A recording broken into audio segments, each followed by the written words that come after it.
자, 오늘부터 저는 동행 시리즈로 설교를 하고자 합니다. 그래서 오늘 첫 번째로 신앙생활은 주님과의 동행이다, 이런 제목으로 말씀을 등장하겠습니다. 여기는 주님과 함께 걷는 것이다 이렇게 했는데 그 말입니다. 지난 몇 주 동안에요, 하나님께서 저에게 주셨던, 기도할 때마다 주셨던 말씀이 있습니다. 그것이 뭐냐면 우리의 인생은 예수님과 동행하는 행복한 여행이 되어야 된다. 예수님과 함께 행복하게 동행하는 게 인생이다, 그렇게 말씀을 주십니다. 그렇습니다. 신앙생활은 예수님과 행복한 동행입니다. 주님과 함께 걷는 겁니다. 여러분, 오래전에 어느 여자 대학의, 한국의 이야기예요. 여자 대학에 다니던 양모 양이 염세주의자들의 책을 읽고 학교 기숙사 굴뚝에 올라가서 투신 자살을 했는데요, 그의 유서에는 이렇게 적혀 있었습니다. 당신은 무엇입니까? 나는 아무것도 아닙니다. 그럼 죽어야지요. 그렇게 써놓고 뛰어서 죽었습니다. 여러분, 중학교 3학년 학생이 또한은 얼마 전에 고층 아파트에서 한국에서 떨어져 자살을 했습니다. 아버지, 어머니, 저는 먼저 갑니다. 저는 아버지, 어머니의 소원대로 인문계 고등학교에 진학할 수 없어서 부모님에게 얼굴들 면목이 없게 이 세상을 떠납니다. 이게 유서였어요. 그의 아버지는 중소기업 사장이었고 그의 어머니는 약사였습니다. 그 학생은 자기 존재가 오직 성적으로 평가된다는 사실에 좌절하고 자살하고 만 것입니다. 그는 세상에 창조자 하나님이 자기를 인정한다는 사실을 전혀 몰랐기 때문입니다. 주님이 자기와 함께 동행하고 있다는 것을 전혀 모르는 것입니다. 여러분, 이것은 은혜의 눈이 뜨야만 보이는 거죠. 그래야 모든 것이 바로 이해되고 판단되고 길이 보이는 겁니다. 아무나 보이는 게 아니에요. 정말 예수님이 나와 함께 한다는 것은 은혜 받은 사람만이 볼 수 있는 겁니다. 여러분, 한번 진지하게 물어볼게요. 여러분께 질문을 드려봅니다. 여러분, 행복하십니까? 한번 생각해 보십시오. 여러분, 행복하십니까? 그러면 정말 행복하다고 고백할 수 있는지요?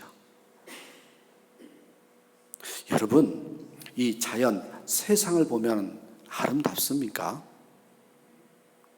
정말 이뻐 죽겠다 할 정도로 아름다우신지요? 여러분, 옆에 사람들이, 아니 내 가족들이, 내 주변 사람들이 사랑스럽습니까? 이뻐 죽겠습니까? 여러분, 그런 거 경험해 보셨습니까? 만약 그렇지 않다면 왜 이런 문제가 생길까요? 제가 얻은 결론이 뭔지 아십니까? 저도 이런 감정 느껴볼 때가 있고 이게 식어질 때가 있었는데요, 여러분, 주님과 동행하는 삶을 살면요, 여러분 행복하십니까? 여러분 세상이 아름답습니까? 사람들이 사랑스럽습니까? 하면 예스, 이런 대답이 나올 수 있다는 겁니다. 주님과 동행하면은 그런 대답이 나옵니다. 세상 살면서 어떻게 편하고 좋은 일만 생기겠습니까? 고통, 환난, 역경, 풍파, 이런 것들이 계속 우리를 향해서 공격해 옵니다. 그래도 기뻐하고 행복하며 살 수 있는 힘이 있단 말이지요. 그 힘은 바로 예수님과의 동행에서 오는 겁니다. 환경이 아무리 악하해도 괜찮습니다. 형편이 나빠져도 괜찮습니다. 여러분, 실은요, 예수님께서 이 땅에 오신 이유, 우리를 구원하신 이유는요, 여러분 다른 게 아니에요. 우리와 항상 함께 살고 싶어서예요. 동행하기 위해서 그렇습니다. 그래서 여러분, 오늘 동행 시리즈로 말씀을 드리면서 이 동행에 관련된 구절을 세 군데만 좀 보겠습니다. 한번 보시겠어요? 첫 번째, 요한계시록 3장 20절의 말씀입니다. 내가 문 밖에서 두드리노니 누구든지 내 음성을 듣고 문을 열면 내가 들어가 그로 더불어 먹고 그는 나로 더불어 먹으리라. 동행입니다. 가족이죠, 가족. 식구입니다, 식구. 여러분 또 한 구절 오늘 본문에 보십시오. 데살로니가서 5장 10절 오늘 본문이 아닙니까? 예수께서 우리를 위하여 죽으신 이유가요, 우리로 하여금 깨든지 자든지 그 다음에 뭐랍니까? 밑줄 쫙 그러면서 정말 중요해요. 자기와 함께 살게 하셨느니라. 예수님과 함께 살게 하시기 위해서요, 자든지 깨든지 우리를 예수님과 함께 살게 하기 위해서 우리를 위해서 죽으셨다라는 거예요. 또 여러분 요한복음 15장 5절 너무나도 잘 아는 말씀이죠. 하도 많이 들어서 여러분 귀에 아프실 거예요. 나는 포도나무에 너희를 가지니 저가 내 안에 내가 저 안에 있으면 이 사람은 과실을 많이 맺나니 나를 떠나서는 너희가 아무것도 할 수 없습니다. 여러분 이런 구절이 다 동행에 관련된 구절입니다. 자, 그러면 동행하는 데에 원칙이 있어요. 그 원칙 세 가지를 좀 보겠습니다. 동행 원칙 1입니다. 자, 우리가 옆에 사람과 동행한다, 누가가 동행한다 할 때 원칙이요, 동행자를 잘 선택해야 한다는 거예요. 누구랑 동행하느냐에 따라서 인생이 달라집니다. 여러분 그래서 우리의 삶에 누구랑 동행하느냐 하는 것은 매우 중요한 일입니다. 여러분 아세요? 악한 사람과 동행하면요, 악한 사람이 되는 거예요. 악한 행동을 해요. 여러분 노릇꾼과 함께 하면요, 노릇꾼이 될 수밖에 없습니다. 죄송한데 술 먹는 사람과 함께 하면 술을 먹게 됩니다. 그래서요, 세 가지 동행이 있어요. 세 가지 동행. 첫 번째 동행은요, 악인과의 동행입니다. 악인. 성경에 보면요, 여호사밧이라는 임금이 나옵니다. 성경 인물로 보면 이 악인과 동행해서 망하는 사람이 있었는데 그 사람이 한 사람이 여호사밧입니다. 여러분 여호사밧은요, 남유다 북이스라엘 이렇게 나눠졌을 때 남유다 왕국의 네 번째 왕이었어요. 그런데요, 아십니까 여러분, 다윗 왕 다음으로요 정말 선한 왕이었습니다. 다윗 왕 다음으로요 굉장히 백성들에게 존경받고 사랑받던 왕이었습니다. 신앙이 좋았고요, 나라를 잘 다스려서 나라가 태평했습니다. 그럼에도 불구하고 인간은 누구나 연약한 법이거든요. 그에게도 실책이 있었어요. 끝이 안 좋았어요. 왜 그런지 아십니까? 여호사밧의 인생에 오점을 남은 사건이 역대하 18장에 기록되어 있는데요, 그가요 북이스라엘 왕 누구예요? 아합 왕과 가깝게 지낸 거예요. 여러분 아합이 누굽니까? 이스라엘 역사상 가장 사악한 왕이 아닙니까?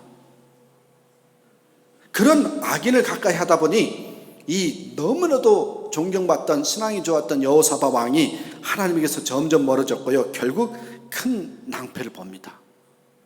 심지어 목숨을 잃을 뻔했습니다. 보십시오. 여호사밧의 실책이 뭐예요? 한마디로 악인과 동행했다는 거예요. 여러분 신앙생활을 하면서요, 누구에게나 이게 어려운 문제입니다. 온전히 하나님만 의지하는 게 참 어렵습니다. 순도 100% 신앙이 참 어렵습니다.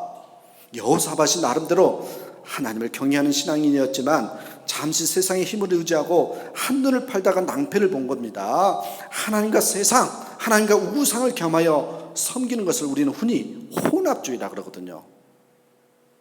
구약의 이스라엘 백성들의 문제가 바로 이것 아니었습니까? 여러분뿐만 아니라 오늘날도요, 모든 그리스도인들이 빠지기 쉬운 문제가 바로 이겁니다. 하나님만 의지하고 하나님과 동행하면 되는데 뭐가 부족한 양 자꾸 두리번거리는 거예요. 세상을 바라보고 의지합니다. 한마디로 표현하면 양다리 걸치기입니다. 양다리 걸치기.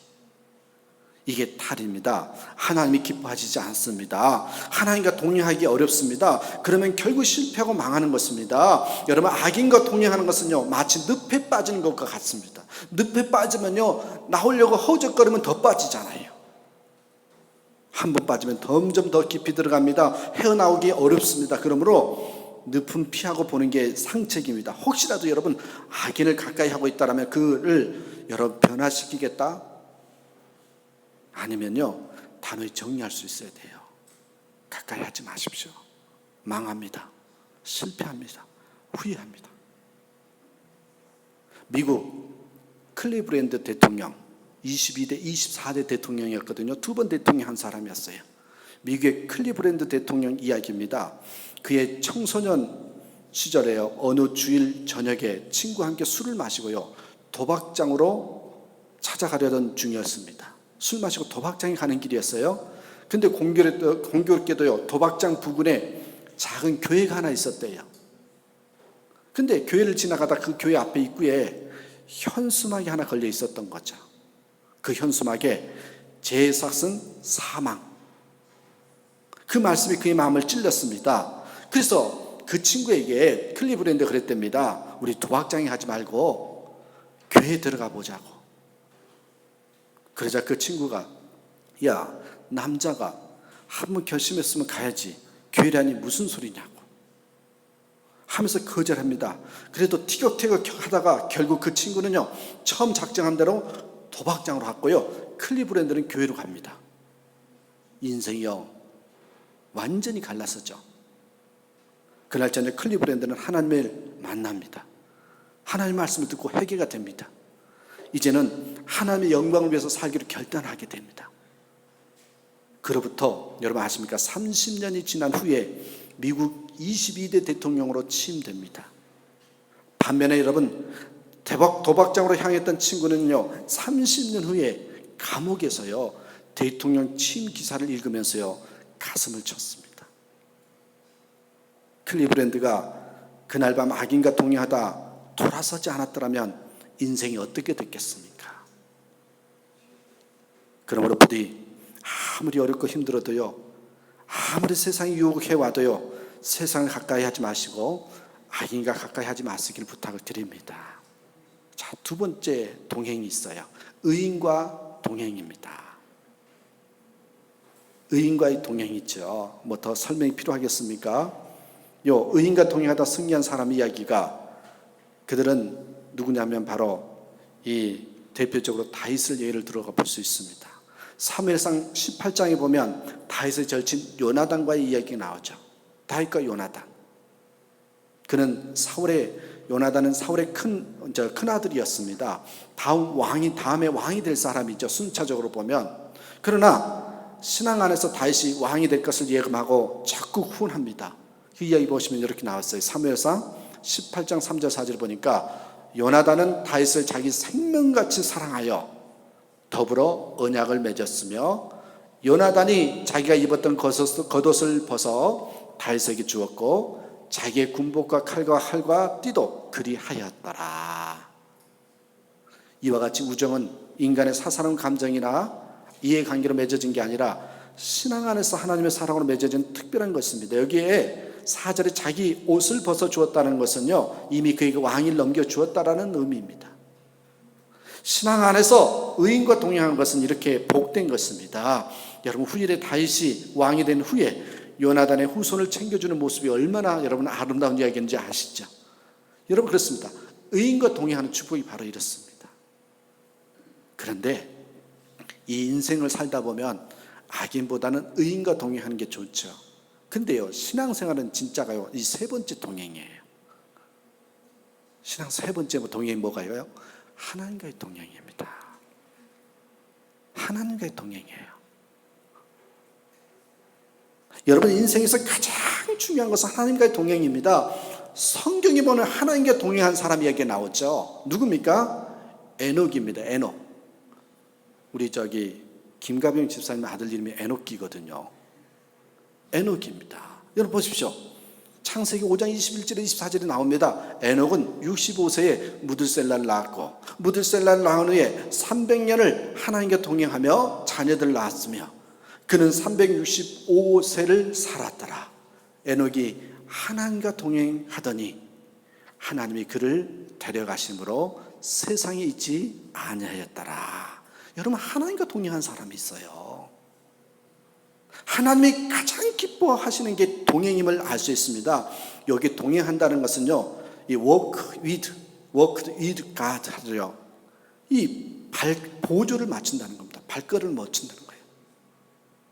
하나님의 뜻이 나의 뜻, 하나님의 마음이 내 마음이 되도록 해야 한다는 것입니다. 여러분, 우리 어린 시절에 운동회 할 때 기억나십니까? 저는 꼭 동행이라는 단어를 생각하면 이 운동 경기가 나와요.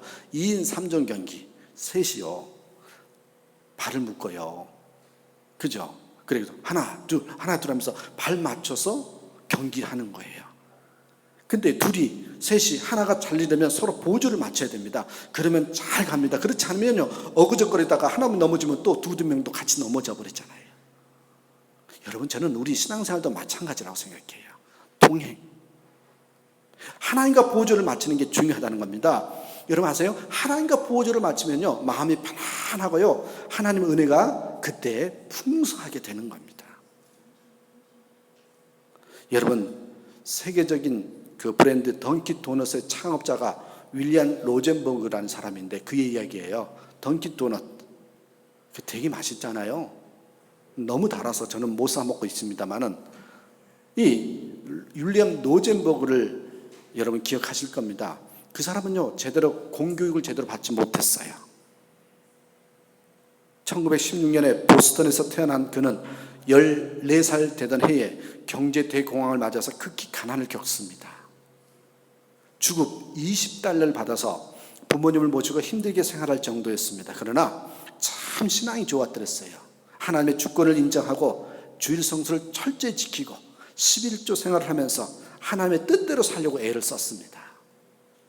그러자 하나님께서 함께해 주시고 은혜를 베푸셨는지 21살 되던 해에 작은 회사의 지배인이 됩니다. 30살에는 회사를 시작하고 나중에 사업이 번창해서 도넛과 커피만을 주종으로 하는 던킨 도넛 매장을 곳곳에 오픈하게 됩니다. 그래서 여러분, 던킨 도넛 유명한 회사를 만들지요. 그는 후일에 이렇게 고백을 합니다. 나는 몫이 어둡고 힘든 어린 시절을 보냈습니다. 교육도 제대로 받지 못했습니다. 그 다음에 말이 중요해요. 그러나 하나님께서 나의 동행자가 되셔서 늘 도와주셨습니다. 이게 바로 나의 성공 비결입니다. 나는 정말 행복한 사람입니다. 이렇게 고백하고 있습니다. 그렇습니다, 여러분. 하나님과 동행하는 것이 가장 큰 재산이고요, 가장 강력한 권력이고요, 행복의 원천입니다. 그러면 어떻게 하나님과 동행할 수 있을까요? 악인과 동행하지 않고 어떻게 하면 하나님과 동행할 수 있느냐? 방법이 있지요. 심플하게 결론을 내릴까요? 말씀과 기도 생활입니다. 하나님과 동행하는 방법은요, 말씀과 기도 생활이에요. 왜 자꾸 말씀 보라라고, 왜 기도하라느냐? 동행하는 방법은 그거밖에 없어요. 여러분, 말씀과 기도로 하나님을 가까이 하는 게요, 하나님과 동행하는 거예요. 그래서 보세요, 말씀에 해당되는 부분이 너무 잘 하시는 거잖아요. 시편 1편 1절에서 3절 말씀이잖아요. 복 있는 사람은 악인들의 꾀를 따르지 아니하며 죄인들의 길에 서지 아니하며 오만한 자의 자리에 앉지 아니하고 오직 여호와의 율법을 즐거워하여 그의 율법을 죄하러 묵상하는 자로다. 그는 시냇가에 심은 나무가 철을 따라 열매를 맺으며 그 잎사귀가 마르지 않은 같으니 그가 하는 모든 일이 다 형통하느니로다. 뭐예요? 말씀으로 말미암아 하나님과 동행하는 것. 그러면 하나님과 가까워지는 거예요. 또요, 하나가 기도죠. 기도 보세요. 시편 145편 18절에 이야기합니다. 여호와께서는 자기에게 간구하는 모든 자, 기도하는 모든 자, 곧 진실하게 간구하는 모든 자에게 가까이 하시는도다. 기도하는 자에게 가까이 하십니다. 기도하는 자와 동행하신다는 거예요. 여러분, 방법이 없어요. 하나님과 동행하는 것은 말씀과 기도입니다. 자, 동행 원칙 1 뭐였어요? 누구를 선택하느냐가 중요하다 그랬죠. 동행자를 누구랑 선택하느냐. 자, 동행 원칙 2가 있어요. 두 번째 보세요. 뭡니까? 동행자와 가는 방향이 같아야 돼요. 동행한다라면요, 같은 방향이 뒤죠. 가는 길이 다르면 동행한다고 할 수 없지요. 같은 길을 걸어가야 그것을 동행한다고 합니다. 그리고 여러분, 같은 마음과 같은 뜻을 가지고 가는 길이어야 동행한다고 할 수 있습니다. 아무리 방향이 같다고 해도요, 여러분, 재미있는 게 생각이 다르고 뜻이 다르면 그것을 또한 동행이라고 하지 않더라고요. 거리에서 함께 가는 많은 사람을 상상해 보시기 바랍니다. 나와 함께 가는 방향이 같다고 해서 동행이라고 하지 않습니까? 제각기 가는 길일 뿐입니다. 쉽게 말하면 같은 마음을 품어야 한다는 것입니다. 이것이 신앙생활에서도 마찬가지입니다. 하나님과 동행한다는 것은요, 하나님의 뜻을 따라가는 것을 의미합니다.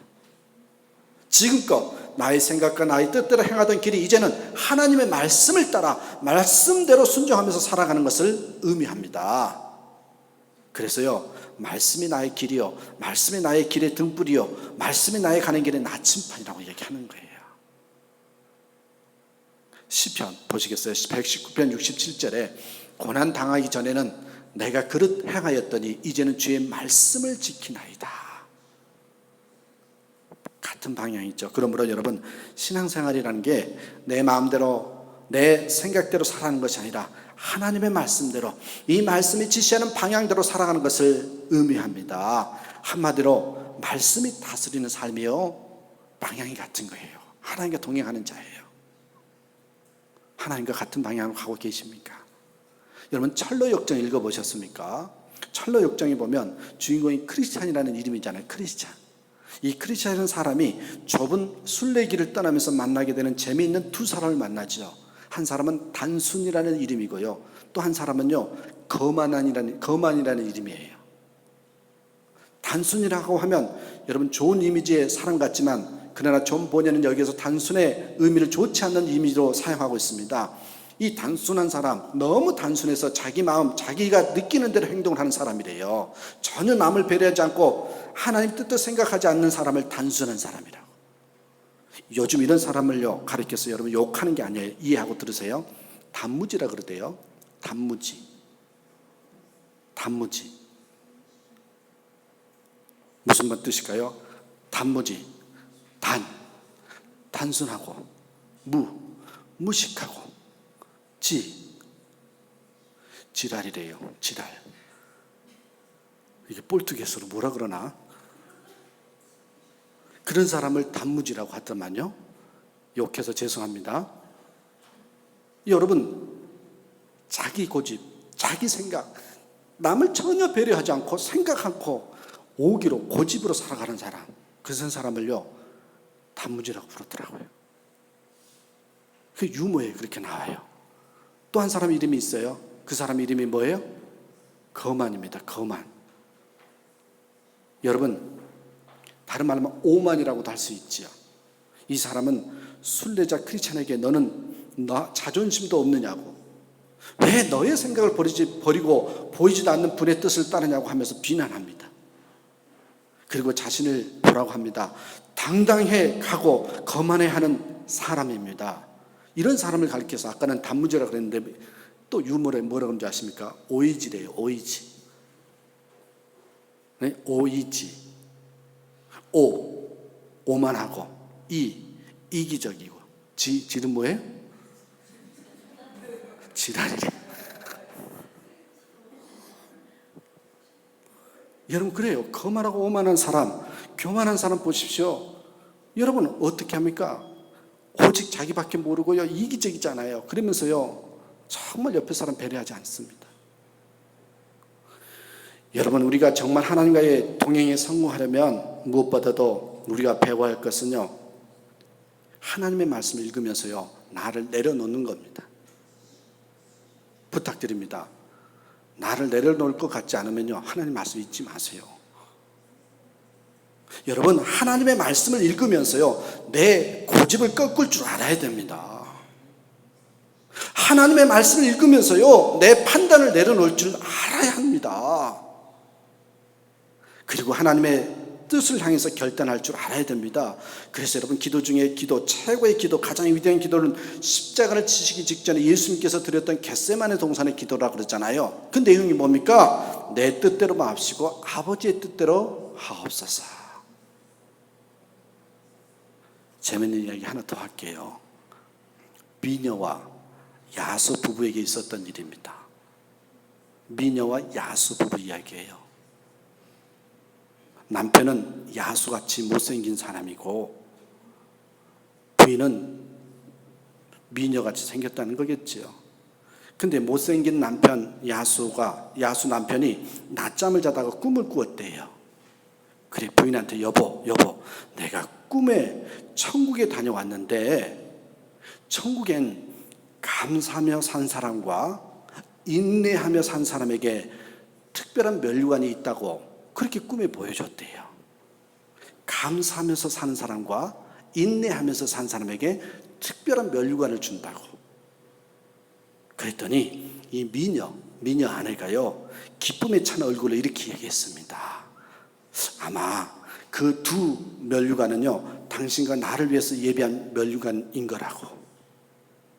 당신은 나처럼 예쁜 미인을 아내로 얻었으니 평생 감사하며 살잖아요.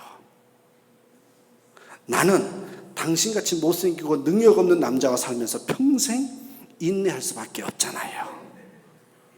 그러니까 당신은 감사하고 나는 인내하고 우리 부부는 천국에 가면 큰 멸류관을 받을 것이라는 거죠.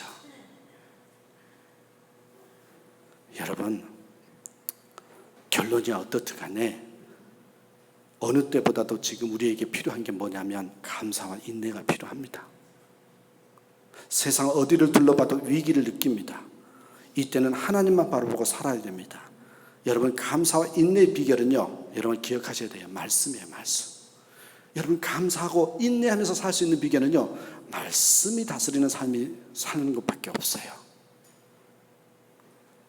우리 하나님이 어떤 분이실까요? 저는 그런 생각이 들어요. 어느 날 아버지와 아들이 이 아주 번화한, 아주 화려한 거리를 지나가고 있었어요. 아이는 새로운 물건만 보면 호기심이 발동해서 정신을 못 차리고 있기 때문에 아버지는 그를 잃어버리지 않도록 염려하면서 그를 지켜보다가 기둥 뒤로 몰래 몸을 숨기거나 거리 모퉁이에서 서서 몸을 일부러 숨겼습니다. 아버지가 이렇게 하는 것은요, 아이를 놓치기 위해서가 아니라 아이로 하여금 한눈을 팔지 않도록 주의시키려는 의도일 뿐입니다. 여러분, 이와 같이 우리 하나님이 마찬가지입니다. 우리가요, 세상에 한눈 팔고 다닐 때도 하나님은 우리를 버리신 것이 아니라 우리를 지켜보고 계신다는 사실입니다. 그러나 가끔 보이지 않도록 숨기는 것은요, 우리로 하여금요, 한눈 팔지 말고 다시 돌아서도록 하기 위해서 그렇습니다. 그래서 여러분, 때로는 하나님께서 우리를 고난의 길을 허락할 때가 있단 말이에요. 우리가 비록 재중에 있을 때라도 하나님은 침묵 중에 우리를 지켜보신 하나님입니다. 그런 하나님 우리에게 말씀을 통해서 금성을 들려주신다라는 거예요. 그러기 여러분 기억하십시다. 우리가 동행한 자와 가는 방향이 같으려면 어떻게 된다고요? 요 말씀대로 사는 거예요. 마지막 하나만 더 보겠습니다. 동행 원칙 3 보세요. 동행 원칙 3은 뭡니까? 동행자와요, 속도를 맞춰야죠. 제가 아는 목사님이 계시는데요, 이게 설교에 없는 거거든요. 저보다 한 8년, 9년 정도 선배예요. 그런데요, 참 보기 흉한 게 있어요. 뭔지 아세요? 목사님 앞에 가면요, 사모님은 뒤에 한 3m 뒤에 졸졸 따라가요. 저는 정말 그게 이해가 안 가요. 그래서 지난번에 만나가지고 목사님 좀 그러지 좀 마시라고, 후배들 보는데 좀 본인 되시라고. 저는 바른 소리 좀 하거든요, 선배들한테. 손을 잡고 가든지 같이 속도를 맞추든지 하면 좋지만, 이게 사모님은요, 그게 습관돼서 괜찮대. 이 사모님이 노력을 했대요. 같이 옆으로 가려면 목사님 더 빨리 가가지고요, 앞당겨서 간대요. 보면은요, 그러면서 또 목사님 뭐라고 하는지 아십니까? 나도 안 그러려고 하는데 나이를 먹다 보니까 우리 아버지를 닮고 있더래요. 그게 저는 정말 보기 싫어요. 같이 걸어야죠, 같이. 나이도 그렇게 많지도 않은데. 우리 하늘교회 교인들은 그러지 않았으면 좋겠습니다. 같이 걸으십시오, 같이. 여러분, 동행자와 속도를 맞춰야 되는 겁니다. 여러분, 신앙생활을 왜 실패할까요? 때로는 실패하는 이유가 여러분, 자신의 행보대로 가기 때문에 그렇습니다. 하나님과 속도를 맞추지 않기 때문에 그렇습니다. 하나님보다 앞서가기 때문에 그렇습니다. 하나님과 발걸음을 맞추지 않아요. 함께 하려는 노력이 있어야 됩니다. 하나님보다 앞서가려고 하거나 하나님보다 뒤처지면 동행하기가 어렵습니다. 하나님의 뜻을 분별하지 않고 자기 생각대로 믿으려고 하는 경우는 이랬습니다. 그러니까 여러분, 왜 우리가 하나님의 뜻을 발견하고 하나님의 음성을 들어야 되느냐? 음성을 제대로 듣지 못하면요, 하나님과의 박자가 안 맞아요. 제가 여러분께 장담을 할게요. 주일 예배 여러분 2년 동안만 빠지지 않고 나오시면요, 이제 제가 그런 스케줄을 잡고 있거든요. 첫 번째 단계가 묵상 훈련, 두 번째 단계가 하나님 음성 듣는 훈련, 세 번째 단계가 주님 바라보기 훈련, 네 번째 단계가요 순종 훈련이에요. 근데요, 우리 말씀대로 순종하면요 모두 다 끝이에요. 제자 훈련 그렇게 많이 안 해도 돼요. 제가 나름대로 스케줄을 잡고요, 요 2년 동안 설교 스케줄을 이렇게 잡고 설교 한번 들어보면 여러분 아십니까? 2년 동안 104주 동안 설교 들으면요, 죄송합니다만 여러분 세뇌됩니다. 세뇌됩니다. 하나님 말씀으로 세뇌가 돼요. 그러면 나도 모르게 그렇게 사라져요. 제가 그 목표를 가지고 금년부터 2년 동안 그 스케줄에 따라서 말씀을 증거할 겁니다. 근데 여러분, 하나님의 음성을 들어야 될 이유가 바로 거기에 있는 거예요. 하나님과 박자를 맞추기 위해서 그렇습니다. 더욱이 고난과 역경 속에서 우리는 너무도 쉽게 하나님 생각보다 자기 생각을 앞세웁니다. 그러니 해결이 안 되는 거죠. 더 수렁텅이에 빠지는 거죠. 스스로 판단하고 스스로 조급하게 결론을 내려버립니다. 바로 그런 것을 조심해야 바른 신앙생활을 할 수 있습니다. 여러분, 하나님과 속도를 맞춘 것은 아까 말씀드렸습니다만 간단해요. 하나님과 속도를 맞춘 것은요, 여러분 이게 결론이에요. 성경 말씀이요 결론이 되면 돼요. 여러분, 성경 말씀이 내 인생의 내 방향의 모든 것의 결론이 되면요 하나님과 속도가 맞춰져요. 많은 성도들이 신앙생활하면서 자기는 어떤 스타일이 있다고 이야기를 해요. 목사님, 저는요 성령의 은사를 사모하는 스타일입니다 그래요.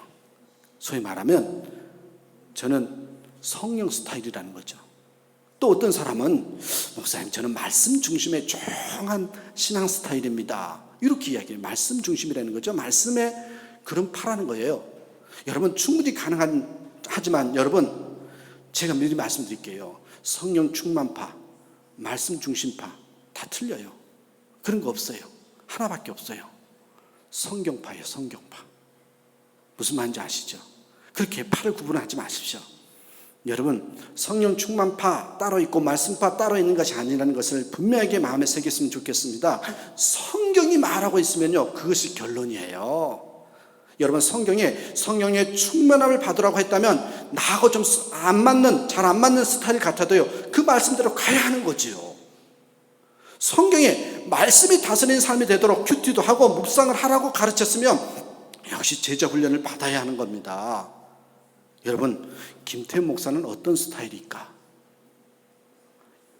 어떤 분은 혼란스러워하는 것 같습니다. 어느 때는 말씀이 가장 중요하니 말씀이 기준되고 말씀이 다스리는 삶을 살라고 강조하다 보니까 우리 목사님은 말씀파 같아. 또 어떤 사람은요 방언도 하신대. 그리고 통성 기도도 시키고 그러니 또 성령 충만파래. 아니에요. 김 목사는요 말씀파도 아니고 성령 충만파도 아니고 분명히 말씀드릴게요. 저는 성경파입니다. 성경파. 성경에서 시키는 대로 하려고 합니다. 성경이 나오는 대로 하려고 하는 거예요. 여러분, 기억하셔야 됩니다. 이 아메시 공동체에서요 이 용서가 절대 가치됩니다. 아메시 공동체는 용서의 삶을 사는 게 절대 가치됩니다. 이유는 우리가 용서해야 하나님께서 우리를 용서하시기 때문이라고 믿기 때문에. 사람들은 질문합니다. 우리가 용서하여야 하나님으로부터 우리도 용서받을 수 있다는 가르침이 정말 신학적으로 옳은 것이냐고 이 아메시파 사람들에게 물어본대요. 공동체에 그렇게 살고 있는 사람에게. 그 질문에 대한 신학적인 논쟁이 실제로 있었습니다. 그런데요 아메시 사람들의 대답은 간단해요. 뭐라고 대답한 줄 아십니까? 신학적으로 자꾸 따지고 하니까 이들의 대답은요 성경이 무엇이라고 말하고 있는지 살펴보십시오. 이게 대답이에요. 성경이 무엇이라고 말씀하고 있는지 살펴보면 그게 답인 것이지 뭐 신학이 옳고 틀고 구별하지 말라는 거예요. 우리에게 죄 진자를 사해 준 것 같이 우리 죄를 사하여 주옵시고 라고 성경에 말씀하셨으니 우리가 용서해야 하나님이 우리를 용서해 주는 것이 맞다는 거예요. 근거가 뭐예요? 성경이에요. 많은 교인들이 성경을, 죄송합니다마는 문제가 뭔지 아세요? 인생에 참고서로 생각을 해요. 인생을 위해서 참고 삼아서 참고서로 생각한 게 문제입니다. 아닙니다. 그래서 여러분, 그래서 말씀의 역사, 말씀의 부흥을 경험하지 못합니다. 성경 말씀은 성도들 우리에게요, 교과서입니다. 교과서예요. 참고서가 아닙니다. 성도들이 왜 세상에 들어가서 세상에 영향을 받고 오는 것입니까? 여러분, 성경을 인생의 참고서 정도로 여기기 때문에 그렇습니다. 어떤 사람이 어느 목사에게 자신이 지금까지 3번 성경을 읽었대요. 그러면서 자랑하네요. 내가 지금까지 3번 성경을 통독했다고. 그 목사님이 그 성도에게 이렇게 되물었답니다. 저도 흉내를 내서요, 그렇게 물어봐요, 종종. 그러니까 저 앞에서 성경 몇 번 읽었다고 말하시면 조금 곤란해져요. 저도 이렇게 질문을 던질 거니까. 뭐라고 그런지 아십니까?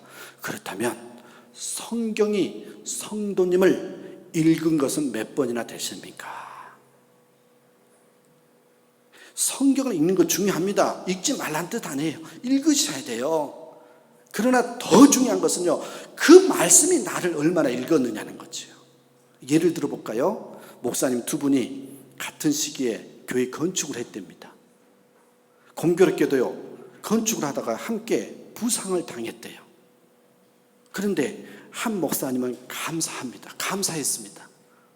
교회 건축 중 죽거나 떠나거나 다친다는데 가장 경미한 일을, 가벼운 일을 겪었으니 감사합니다. 그런 어려움이 있었지만 그러더니 예배당 공사는 더 은혜롭게 잘 끝나고 교회는 크게 부흥이 되었답니다. 그런데 한 목사님은요, 원망하는 마음이 들었답니다. 건축하다가 다치니까. 아니, 교회를 건축하는데 하나님 왜 이렇게 하시나요? 교회 건축하는데, 하나님의 집을 건축하는데.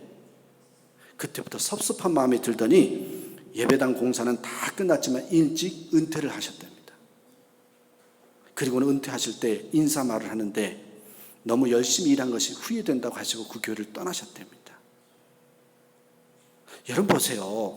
같은 성경을 읽고 목회를 하셔도 이렇게 다를 수 있다니까요. 한 분은요, 말씀을 결론을 삼았고 그래서 그 말씀대로 반응했고, 또 한 분은요, 자기 감정, 자기 생각대로 판단하니까 이렇게 달라지는 겁니다. 전반부의 목사님은요, 성경이 이분을 읽으신 거고요, 후반부는요, 말씀이 이제 자기가 성경을 읽은 거죠. 여러분, 성경을 읽되 자기 중심으로 읽어서는 안 된다는 겁니다. 말씀 그 자체가 결론이라는 자세로 읽어야 된다는 겁니다. 그렇습니다. 여러분, 하나님과 속도를 맞추는 방법이 뭐라고요? 말씀이 결론이 되면 됩니다. 말씀이 기준이 되면 됩니다. 말씀이 그렇게 나와 있기 때문에 내가 그렇게 행동하겠다, 그렇게 순종하시면 되는 거죠. 사랑하는 여러분, 말씀을 마치겠습니다. 내가 은혜 충만하다가 서서히 세상 살기 힘들다 여겨지고 재미있는 일이 없고 사람이 미워지면 문제가 어디에 있는 것입니까? 세상은 언제나 변함이 없었습니다. 사람도 그 사람입니다. 그런데 왜 이렇게 변했습니까? 우리 마음이 변한 것입니다. 우리가 주님과 동행하고 있지 않다라는 사인입니다. 주님과 동행하지 않고 있기 때문에 그렇습니다.